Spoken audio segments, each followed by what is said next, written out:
अनेक आव्हानांना पेलत रायगडच्या हापूसचा अमेरिकेत डंका। आंबा बागायतदार डॉक्टर संदेश पाटील यांच्या बागेतील आंबा 7 समुद्रापार पोहोचला। रायगड कोकणातील आंबा बागायतदारांसमोर आभाळा एवढी आव्हानं। बदलत्या हवामानाचा हापूस उत्पादनावर मोठा परिणाम। बनावट आंब्यांचा बाजारात सुळसुळाट, ग्राहकांचा थेट बागेतून खरेदीकडे कल। शेतकऱ्यांना वाचवा, आंबा बागायतदार डॉक्टर संदेश पाटील यांचं आवाहन।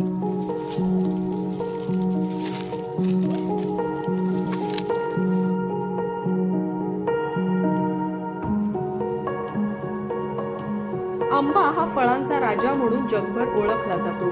कोकणातील हापूस आंबा आपल्या चव, सुगंध आणि रंगामुळे विशेष प्रसिद्ध आहे। मात्र यंदा हाच हापूस अनेक संकटांना सामोरा जातोय। बदलतं हवामान, अवकाळी पाऊस, वाढता उष्मा, कीड रोगांचा प्रादुर्भाव आणि बाजारातील भेसळयुक्त आंबे या सगळ्यांचा फटका थेट बागायतदारांना बसतोय।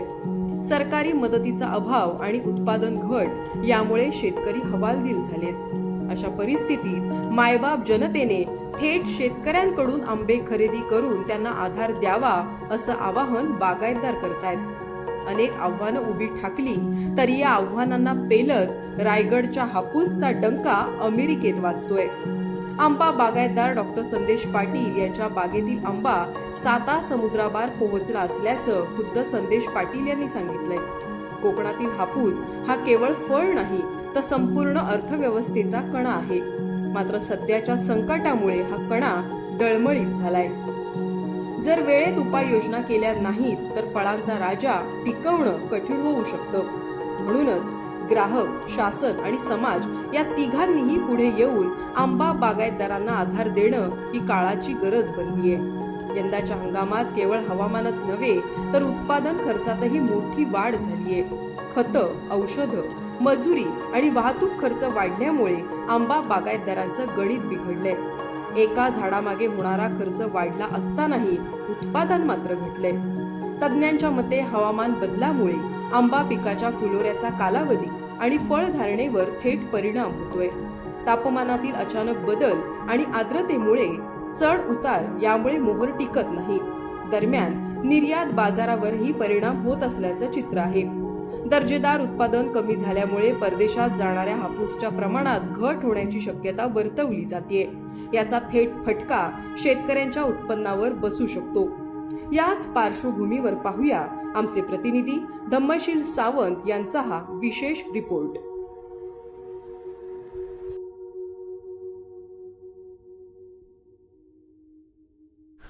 सर, कोकणचा जो हापूस आंबा आहे तो जगप्रसिद्ध आहे आणि हापूस आंब्याची चव आणि गोडी आणि एकूणच त्याचं जे आकर्षण आहे ते वेगळ्या पद्धतीचं आहे।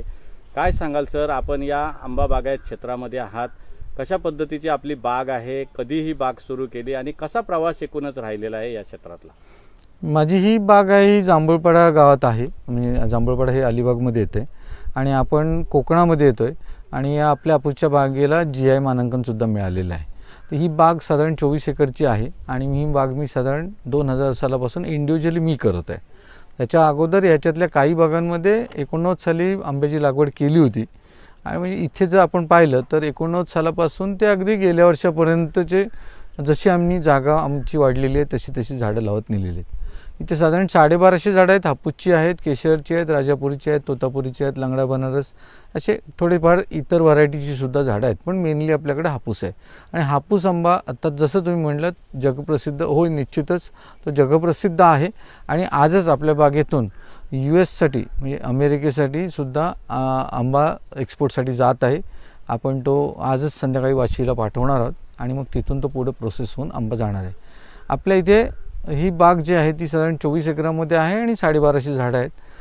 आता जर आपण विचार केला ह्या आंब्याच्या बागेंचा विचार केला तर गेले काही वर्ष आंबा बागायतदारांचे किंवा शेतकऱ्यांचे हे चॅलेंजेस किंवा त्यांची आव्हानं खूप वाढत आहेत। मग सगळ्यात महत्त्वाचं म्हणजे आपल्याकडं जे रोगराई किंवा किडी येत आहेत किंवा इन्सेक्ट्स येत आहेत, त्या इन्सेक्ट्सवर प्रभावी औषधं आपल्याकडे राहिलेली नाहीत। त्याच्यामुळं शेतकरी तसा हवालदिल झालेला आहे। यावर्षी जर आपण बघितलं तर डिसेंबर महिन्यामध्ये इतका सुंदर मोहर आला होता की त्या मोहरामध्ये असं वाटलं होतं की यावर्षी बंपर आंबा येईल, भरपूर आंबा येईल आणि सर्वसामान्याला अगदी सहज परवडेल असा आंबा मार्केटमध्ये उपलब्ध असेल. पण दुर्दैवाने तो मोड सगळा वाया गेला आणि तो वाया गेल्यामुळं प्रॉब्लेम असं झाला की आंबा खूप कमी राहिलेला आहे. आणि नंतर तो जो काय आंबा कमी राहिला होता त्याच्यात परत जो काही दुहेरी किंवा रिकरंट परत येणारा मोहर आला, त्याच्यामुळे आंब्याचं प्रमाण खूप कमी राहिलेलं आहे. जर आपण आपल्या रायगड जिल्ह्याचा विचार केला तर रायगड जिल्ह्यामध्ये 15 ते 20% उत्पादन आहे. संपूर्ण कोकणाचा विचार केला तर ते 25 ते 25%च उत्पादन आहे. आज मार्केटमध्ये तुम्ही जर पाहिलं तर कर्नाटकमधून बनावट आंबा येत आहे आणि तो हापूसमध्ये मिसळून विकला जात आहे.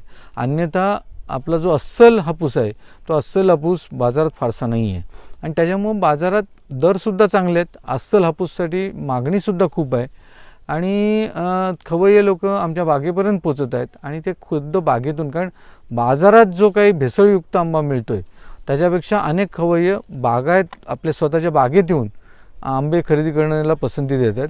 आणि सुदैवाने यावर्षी आत्तापर्यंत चांगले दर मिळाले असल्यामुळं आम्हाला कुठेतरी आमचं काहीतरी भागेल असं वाटते. अन्यथा या गेल्या काही वर्षामध्ये शेतकऱ्यांचे खर्च वाढलेले आहेत, त्या हिशोबाने उत्पादन मात्र मिळत नाही. धन्यवाद. सर, कोणत्या जातीचे आंबे आपल्या बागेमध्ये आहेत आणि एकूणच रायगड आणि कोकणामध्ये कोणत्या जातीच्या आंब्यांना जास्त या ठिकाणी बहार आहे? आपल्याकडं ॲक्च्युली जर पाहिलं तर मेनली हे आहे, हापूस आहे, त्याच्यानंतर केशर आहे, राजापुरी आहे, तोतापुरी आहे, लंगडा बनारस आहे, सिंधू आहे. अशा अनेक जाती आहेत पण त्या चवीपुरत्या आहेत, त्याला काही फारसं हे नाही. आपण व्यापारी दृष्टीने फक्त हापूस केशर एवढंच करतो आहे.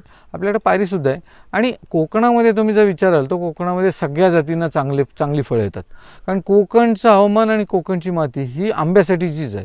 त्याच्यामुळे इथे एखादा आंबा येणार नाही किंवा तो आला तर चांगला येणार नाही असं होतच नाही.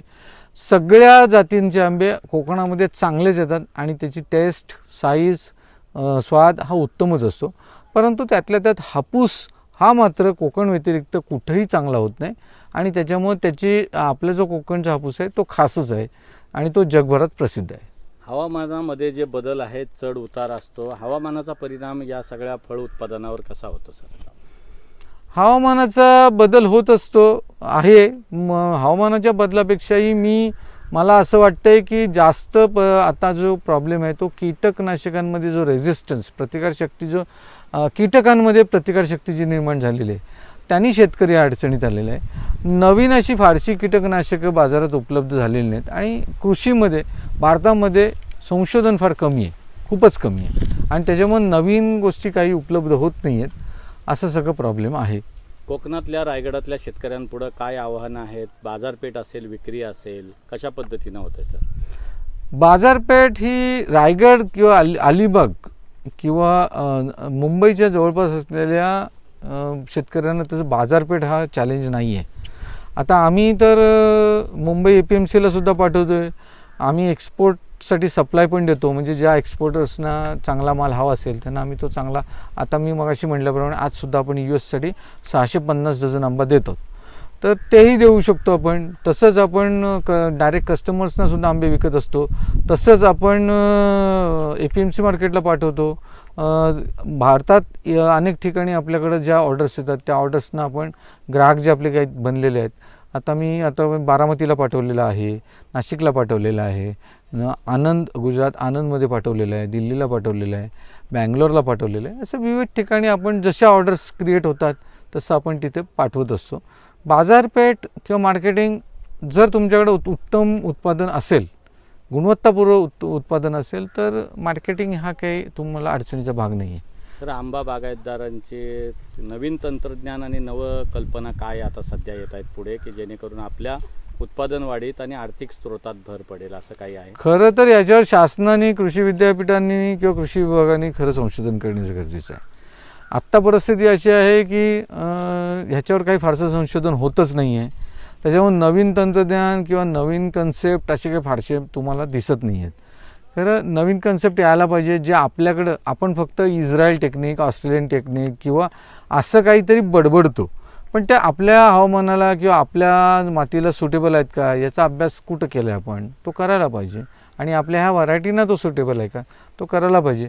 आणि आता आपल्याकडं एक तर आपली टोपोग्राफी, कोकणातली टोपोग्राफी ही उंच सकल भागाची आहे, कुठेही सपाटीकरण नाही, त्याच्यामुळे यांत्रिकीकरण हे फार मोठं चॅलेंज आहे आपल्याकडं. तर त्या दृष्टीनं विचार करायला पाहिजे की आता आपल्याला झाडांची उंची कमी राखून कमीत कमी लेबर्स कसे लागतील याचा आपल्याला अभ्यास करणं गरजेचं आहे. आंबा बागायत करताना मुख्य अडचणी कोणत्या येतात आणि एकूणच जर आपण बघितलं तर सरकारकडून किंवा संस्थांकडून आपल्याला काही मदत मिळते का, जेणेकरून उभारी मिळेल, आपल्या व्यवसायाला चालना मिळेल? सरकारकडून सगळ्या संस्था आहे, बाकी यांच्याकडून फारशी मदत होत नाही.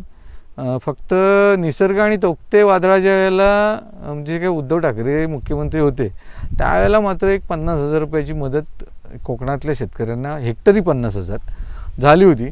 त्यावेळेला ती शेतकऱ्यांना तुटपुंजीच वाटली होती.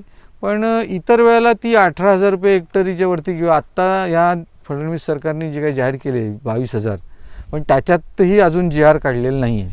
त्याच्यामुळे सरकारकडून आंबा उत्पादकांना फारशी काही मदत होत नाही या मताचा मी आहे, वैयक्तिक माझं मत आहे. अनेक संकटं येतात आंबा शेतकऱ्यांवर. हेच कोकणातल्या शेतकऱ्यांच्या बाबतीत हा दुजाभाव नेहमीच होतो.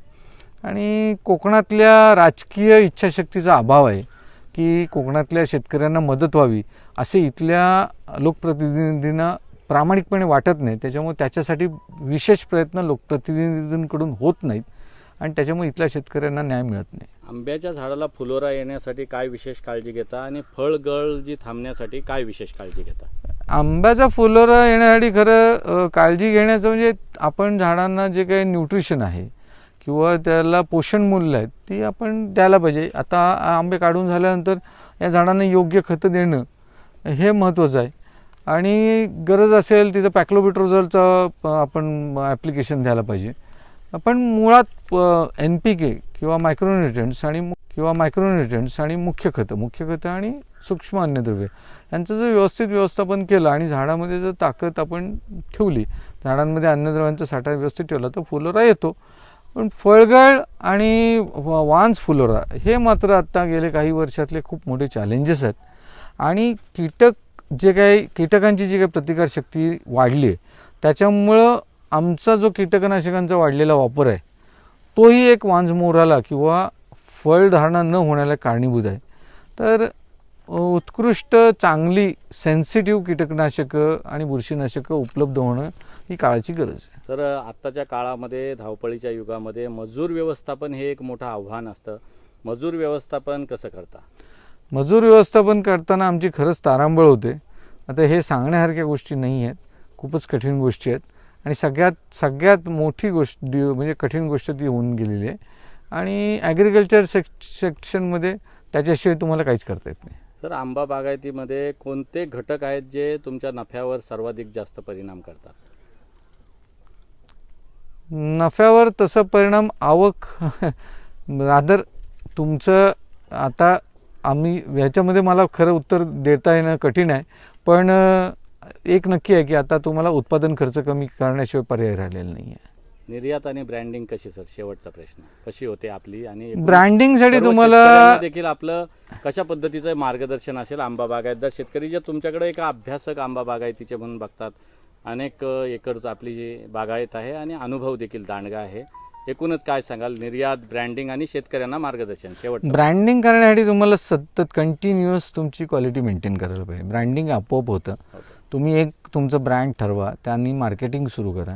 जर तुमच्याकडे क्वालिटी असेल आणि ती कन्सिस्टंट असेल तर ब्रँडिंग होतं. ब्रँडिंगसाठी काय आपल्याला असं फार मोठं ॲडव्हर्टाइजमेंट करायची गरज नाही.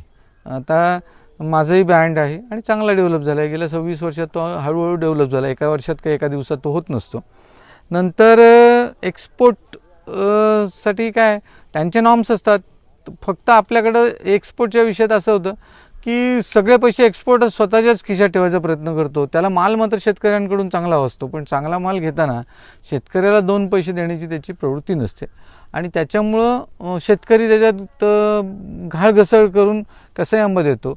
आता मी तुम्हाला म्हटलं की आज जो मी काही US साठी माल भरणार आहे, मागच्या खेपेला सुद्धा मी माल जो त्यांना दिला त्याला रेग्युलर ग्रेडिंगमधून सुद्धा आम्हाला 20% रिजेक्शन काढायला लागलं. ते आमचं नुकसान असतं. ते नुकसान आता दर आम्हाला चांगला दिला तरच परवडेल, नाही तर परवडणार नाही. आंतरराष्ट्रीय बाजारपेठेत साता समुद्रापार जो आंबा जातो, कोणत्या आंब्याला मागणी आहे, कशा पद्धती? साता समुद्रपार आंब्याला जी मागणी आहे ती वेगवेगळी आहे. सगळ्यात जास्त मागणी हापूसला आहे, त्याच्या खालोखाल केशरला आहे. पण साऊथमधले सुद्धा काही आंबे फार फेमस आहेत, बैंगनपल्लीसारखा किंवा या चौसा लंगडासुद्धा आहे. कसं आहे, जो खाणार आहे, जो भारतीय उपखंडातील त्या भागातला आहे, त्या भागातल्या त्या व्यक्तीची ती आवड असते आणि त्यानुसार त्याला त्याची मागणी असते. आज जर तुम्ही युरोप किंवा अमेरिकेमध्ये ज्या कन्साइनमेंट जातात ते एका व्हरायटीचं जात नाही. एकाच कंटेनरमध्ये तुम्हाला हापूस पण भेटेल, केशर पण भेटेल आणि दुसऱ्या व्हरायटीची पण, असे मिळून 1300 किलोचा तो कंटेनर जात असतो. तर सर्वसामान्यांना आंब्याची चव कधी चाखता येईल? इथल्या रायगडचा, कोकणातला हापूस कधी त्याच्या ताटात येईल? सर्वसामान्यांना यावर्षी आत्ता आणि शेवटी दोन्ही वेळेला सारखंच राहील. थोडंसं या खेपेला त्यांनी शेतकऱ्यांसाठी स्वतःचा खिसा मोकळा करायची तयारी ठेवायला पाहिजे. ते त्यांचेच बंधू आहेत. तुम्ही जसे सर्वसामान्य आहेत तसे शेतकरीसुद्धा सर्वसामान्य आहेत. त्याच्यामुळे आज तुमच्या खिशातून 2 पैसे जास्त भरून तुम्ही आंबा विकत घ्यायला पाहिजे, कारण 10 मे नंतर आंबा एकदम कमी होणार.